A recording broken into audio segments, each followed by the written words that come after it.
Après une pause de 8 ans, les rebelles syriens soutenus par la Turquie ont pris le contrôle d'Alep le 30 novembre et se dirigent maintenant vers le centre de la Syrie. La progression rapide a placé les forces rebelles à peu près à mi-chemin entre Alep et la capitale Damas. Même au plus fort de la guerre civile, les forces rebelles n'avaient rien accompli de comparable à ce qu'elles font aujourd'hui. Pendant ce temps, les avions russes bombardent les villes et les villages, essayant de déloger les positions rebelles. En mer, dans l'est de la Méditerranée, la Russie fait preuve de force avec des exercices navals mettant en scène des missiles de croisière sous-marins, des missiles anti-navires et des missiles hypersoniques. En même temps, Assad sollicite Poutine pour un soutien encore plus grand. À l'est, les Iraniens se préparent pour une guerre prolongée. Des milliers de combattants irakiens ont été envoyés vers la Syrie pour aider à maintenir Assad au pouvoir. Cependant, ces formations ont été ciblées et bombardées par les États-Unis qui cherchent à affaiblir l'emprise de l'Iran et à sécuriser les périmètres d'Israël. Avec autant d'éléments en mouvement, il peut être difficile de comprendre ce qui se passe réellement ou même ce qui est en jeu. Dans ce type de conflit prolongé, la différence entre le réel et le faux est déterminée uniquement par l'autorité qui vous dit ce qui est quoi.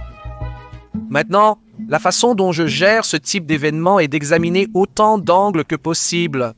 Je lis les titres russes, iraniens, turcs, syriens et israéliens. Par exemple, les milices irakiennes traversent la frontière pour renforcer les forces d'Assad. Mais comme toujours, prudence avec ce que vous lisez.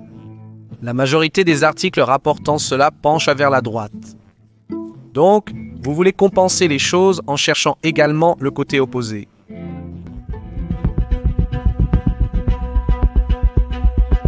Alep a été au cœur de la guerre civile syrienne depuis le début.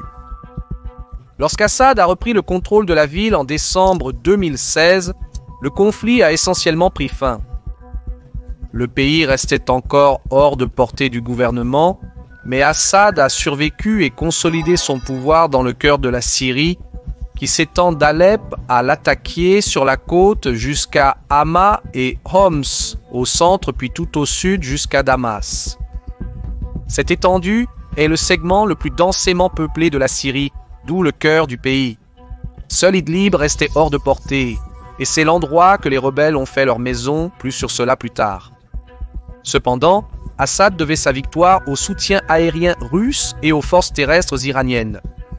Alors, quand les armes se sont tues, Assad est devenu entièrement dépendant de ses alliés.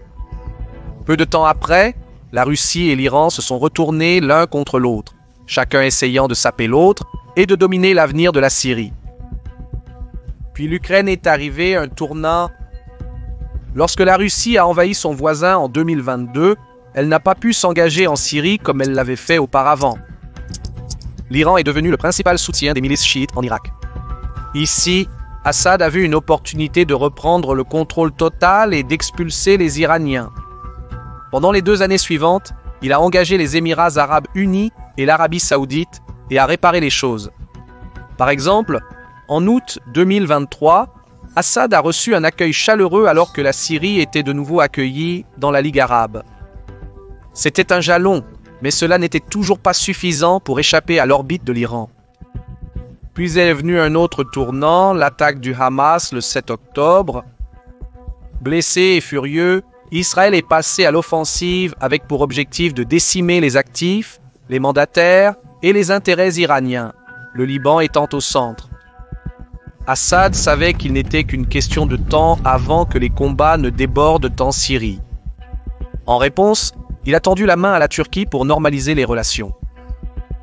Les forces turques et leurs mandataires occupaient des tracts de territoire syriens dans le nord, et Ankara était un principal soutien des rebelles syriens Hayat Tahrir al-Sham à Idlib. Ainsi, au début des pourparlers avec la Turquie, il y avait un certain optimisme. Assad a convenu que les forces démocratiques syriennes, nichées dans le nord-est, représentaient une menace. Mais les discussions ont néanmoins échoué. Assad ne voulait pas reprendre des millions de réfugiés syriens que la Turquie accueillait depuis plus d'une décennie. C'était un obstacle pour la Turquie. Ces dernières années, les tensions sociales entre les Turcs ethniques et les Syriens se sont intensifiées. Une grande partie du discours politique en Turquie tourne maintenant autour des réfugiés syriens, donc Ankara était impatient de trouver un règlement. Cependant, Assad a fait le contraire. Il a rejeté le retour de ses compatriotes et a placé le retrait des forces turques de son pays comme une condition préalable à la normalisation. Puis il a empiré la situation. Les forces d'Assad ont commencé à bombarder Idlib avec de l'artillerie, créant des vagues supplémentaires de réfugiés se dirigeant vers la Turquie. Assad espérait que cela pourrait mettre la pression sur la Turquie et cela a fonctionné. Le président turc a sollicité Poutine lui demandant d'intervenir. Mais Poutine était préoccupé par l'Ukraine et avait progressivement perdu de l'influence sur Assad. La Russie était impuissante. Pendant ce temps, Israël bombardait l'Iran et le Hezbollah depuis des mois, les forçant à déplacer leurs ressources ailleurs. Un vide de pouvoir local prenait progressivement forme. La vitesse à laquelle les forces rebelles ont pris Alep reflète à quel point l'Iran était devenu faible. Alors, lorsque la Turquie a atteint les limites de sa diplomatie, elle a changé de tactique et a déchaîné ses mandataires. Cela nous amène alors à la situation actuelle. Être à la croisée des chemins régionaux signifie que tout événement en Syrie aura des effets d'entraînement pour tout le voisinage. Pour la Turquie, cela signifie plus de réfugiés. Pour Israël, cela signifie des djihadistes à la porte. Pour la Russie, il s'agit de la construction d'alliances, de crédibilité. Alors, examinons au cas par cas l'impact de chaque puissance sur la Syrie, en commençant par l'Iran. Depuis plus d'une décennie, l'Iran est la pièce maîtresse du conflit syrien. Ces actions ont directement entraîné la dévastation du pays, la mort de centaines de milliers de civils et le déplacement de plus de 10 millions de personnes. L'Iran a fait cela pour maintenir Assad au pouvoir, mais plus important encore, l'Iran voulait créer un pont terrestre pour se connecter directement avec ses mandataires au Liban, c'est-à-dire le Hezbollah. Cette route traverse l'Irak et la Syrie et permet l'envoi de fournitures, d'armes et de personnel. Sans ce pont terrestre, l'Iran ne pourrait jamais alimenter ses mandataires et construire la projection de pouvoir qu'il a actuellement. Ce pont terrestre contrebalance également les puissances sunnites telles que les Émirats arabes unis, l'Arabie saoudite, le Qatar et la Turquie, tout en renforçant l'influence de l'Iran sur les communautés chiites de la région. En même temps, l'Iran utilise la Syrie comme ligne de front dans son conflit avec Israël. Il stationne des troupes et des armes en Syrie et utilise ses atouts pour dissuader Israël. En d'autres termes, l'Iran ne pourrait pas être la puissance régionale qu'elle aspire à être sans le pont terrestre qui passe par la Syrie. Cependant, la position de l'Iran est à son point le plus faible depuis plus d'une décennie. Les frappes israéliennes ont affaibli le Hezbollah et réduit l'influence de l'Iran. Pour Israël, cependant, la prise d'Alep est une conséquence non intentionnelle. Israël ne souhaite pas nécessairement que Assad soit écarté du pouvoir, car cela créerait un vide stratégique que les djihadistes sunnites rempliraient. Certes, du point de vue israélien, l'Iran est une menace, mais les insurgés sunnites représenteraient tout de même un défi. Le seul allié potentiel d'Israël est le sans-domicile fixe. Le sans-domicile fixe contrôle le nord-est de la Syrie et bénéficie du soutien militaire des États-Unis.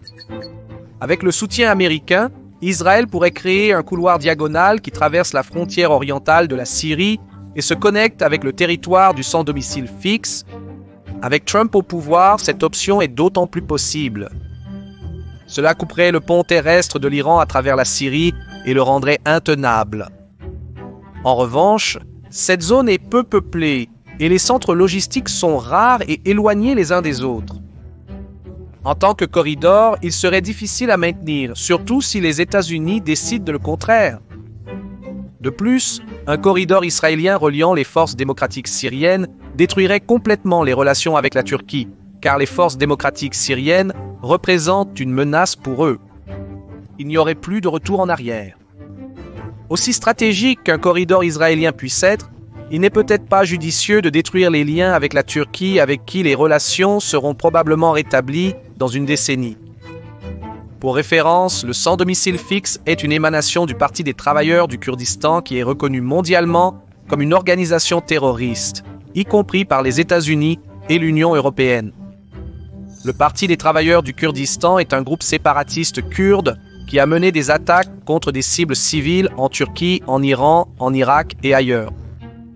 Les médias occidentaux qualifient souvent le sans domicile fixe et sa branche militaire, le Unité de protection du peuple de groupe kurde, mais cela est dénigrant envers les Kurdes.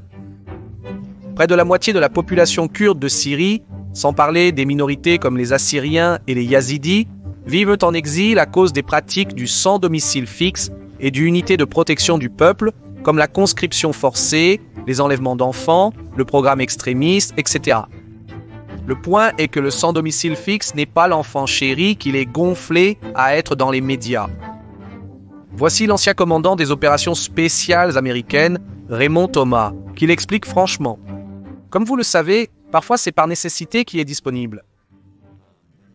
Celui que je pense être le plus discuté et le plus mal compris est l'évolution avec notre homologue en Syrie, les soi-disant forces démocratiques syriennes.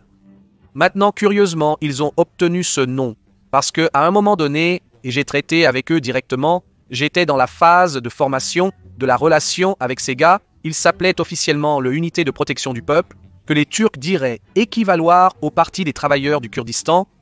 Vous traitez avec un ennemi terroriste à moi. Comment pouvez-vous faire cela, allié? Nous leur avons donc littéralement répondu, vous devez changer votre marque. Comment voulez-vous vous appeler en dehors de la Unité de protection du peuple?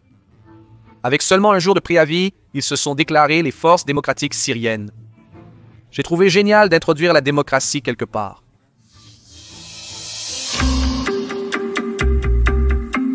La Turquie partage une frontière de 911 km avec la Syrie et est peut-être le pays le plus touché par le conflit. Cependant, contrairement à ce que disent la plupart des médias, la Turquie ne contrôle pas directement le principal groupe qui a pris Alep, le Hayat Tahrir al-Sham, ou Hayat Tahrir al-Sham en abrégé.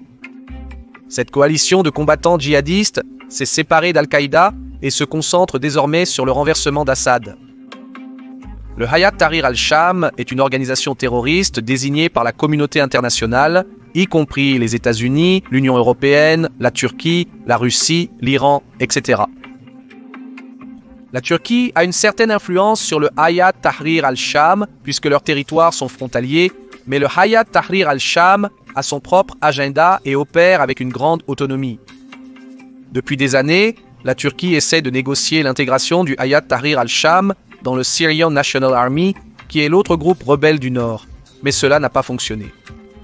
La Turquie a donc été contrainte de tolérer le Hayat Tahrir al-Sham, car toute opération contre eux de la part de n'importe quel parti créerait une vague de réfugiés en direction de la Turquie. Cependant, avec la capture d'Alep par le Hayat Tahrir al-Sham, le groupe dispose maintenant des ressources pour suivre son propre chemin, totalement indépendant de la Turquie. Donc, alors que la plupart des médias dépeignent le Hayat Tahrir al-Sham comme un mandataire turc, ils font en réalité leur propre chose. En fait, les intérêts du Hayat Tahrir al-Sham sont maintenant en conflit avec ceux de la Turquie. Pendant ce temps, l'autre groupe rebelle actif sur le terrain est l'armée nationale syrienne ou armée nationale syrienne. C'est le bras militaire du gouvernement intérimaire syrien, l'opposition originale, celle qui a tout commencé. Le drapeau vert-blanc-noir de l'armée nationale syrienne est l'emblème de l'opposition syrienne. Cependant, au fil des années, l'armée nationale syrienne est devenue un proxy turc, au point qu'elle est maintenant la version turque du groupe Wagner de Russie ou de la Légion étrangère française. 50 armées nationales syriennes a combattu Al-Qaïda et l'État islamique en Irak et en Syrie par le passé et veut maintenant renverser Assad, mais ils veulent aussi empêcher le Parti des travailleurs du Kurdistan et les sans domicile fixe de dominer la Syrie. Lors de la récente capture d'Alep, l'armée nationale syrienne s'est associée à Hayat Tahrir al-Sham, mais a ensuite été expulsée de certaines zones. Depuis lors, les tensions entre Hayat Tahrir al-Sham et l'armée nationale syrienne se sont intensifiées. De plus, parallèlement à son éloignement de la Turquie, Hayat Tahrir al-Sham a tendu la main à la Russie, bien que la Russie n'ait pas mordu à l'hameçon. Les objectifs de la Russie en Syrie sont totalement différents de ceux des autres acteurs. La marine russe dispose d'une installation sur la côte syrienne, mais elle est de petite échelle, et les relations historiques de Moscou avec Assad ont toujours été erratiques. Ce qui attire la Russie en Syrie, c'est sa crédibilité soutenue dans le Sud global. En soutenant Assad, comme l'a fait Poutine, la Russie a réinventé son statut au Moyen-Orient et sur la scène mondiale en tant que faiseur de rois. Cela a promu la Russie comme un allié inébranlable. Parfois, la perception de la réalité est plus importante que la réalité elle-même. Peu importe si la Russie a les ressources d'une puissance mondiale ou non. En Syrie, cela s'est avéré être un facteur de changement, et cela a suffi pour créer cette image d'une puissance mondiale. À cet égard, l'intervention militaire de Poutine en 2015 a été un succès révolutionnaire. La crédibilité de la Russie dans le Sud global a augmenté. Même les nations arabes qui étaient initialement en désaccord avec la Russie ont commencé à renouer avec elle. Donc pour la Russie, la Syrie n'est pas une question de base navale et d'influence localisée, il s'agit de l'image de la Russie en tant que puissance mondiale. De même, si Assad tombe, la crédibilité de la Russie en souffrira grandement, et les partenaires non occidentaux pourraient reconsidérer les liens de sécurité avec la Russie comme trop risqués. C'est pourquoi la Russie envoie des chasseurs en Syrie même si elle a besoin de ses ressources en Ukraine. Avec sa réputation en jeu, les Russes peuvent encore jeter un pavé dans la mare sur le champ de bataille syrien. Les rebelles du Hayat Tahrir al-Sham ont peu de soutien international, et la Russie peut les acculer dans un coin diplomatique. Sur le terrain, cependant, la Russie est contrainte par sa propre guerre en Ukraine, et ce sera l'Iran qui pourra soit briser l'impasse, soit la renforcer. Les villes de Homs et Hama, situées au centre de la Syrie, seront le dernier rempart. Si Assad et ses alliés ne peuvent pas tenir ces deux villes, cela nuira à leur effort de guerre. La question maintenant est de savoir comment Téhéran et Moscou peuvent efficacement aider Assad à contrer l'offensive rebelle. Hayat Tahrir al-Sham est très factionnel. Comme un conglomérat d'extrémistes, cela limite en soi leur capacité à gouverner la Syrie. Pendant ce temps, la Turquie essaiera de dissoudre le Hayat Tahrir al-Sham et de forcer Alep entre les mains de la Syrian National Army et du gouvernement intérimaire syrien. En même temps, Israël fera du lobbying auprès de l'administration Trump entrante pour intervenir en son nom. Cela pourrait consommer une grande partie de la puissance américaine. Cela dit, Washington reste le plus grand facteur de changement de tous. Si vous embêtez l'Amérique assez longtemps, le ciel au-dessus commencera à manquer de pixels. J'ai été votre hôte Siobhan de Caspian Report. Merci pour votre temps et Sawol.